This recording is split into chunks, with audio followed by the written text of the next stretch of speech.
Terre Haute, Indiana, the U.S. government on Tuesday carried out the first federal execution in almost 2 decades, putting to death a man who killed an Arkansas family in the 1990s in a plot to build a whites-only nation in the Pacific Northwest. The execution came over the objection of the victim's family. Daniel Lewis Lee, 47, of Yukon, Oklahoma, died by lethal injection at the federal prison in Terre Haute, Indiana.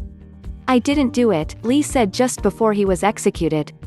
"I've made a lot of mistakes in my life, but I'm not a murderer. ...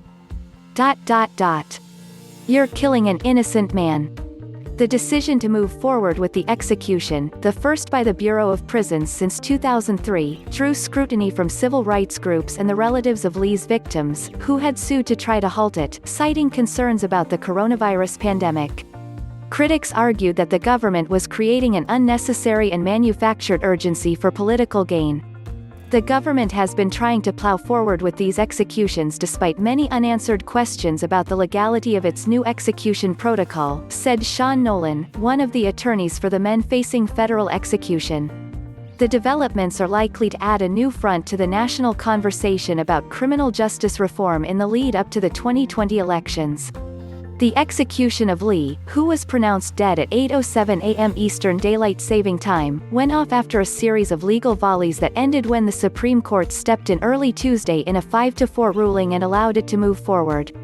Attorney General William Barr has said the Justice Department has a duty to carry out the sentences imposed by the courts, including the death penalty, and to bring a sense of closure to the victims and those in the communities where the killings happened.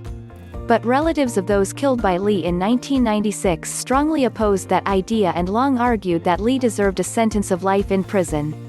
They wanted to be present to counter any contention that the execution was being done on their behalf. "For us it is a matter of being there and saying, this is not being done in our name, we do not want this," relative Monica Veillette said. They noted that Lee's co-defendant and the reputed ringleader, Chevie Kehoe, received a life sentence. Kehoe, of Colville, Washington, recruited Lee in 1995 to join his white supremacist organization, known as the Aryan Peoples Republic.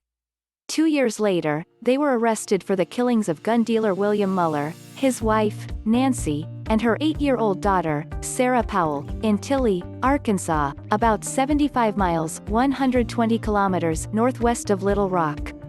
At their 1999 trial, prosecutors said Kehoe and Lee stole guns and $50,000 in cash from the Muellers as part of their plan to establish a whites-only nation.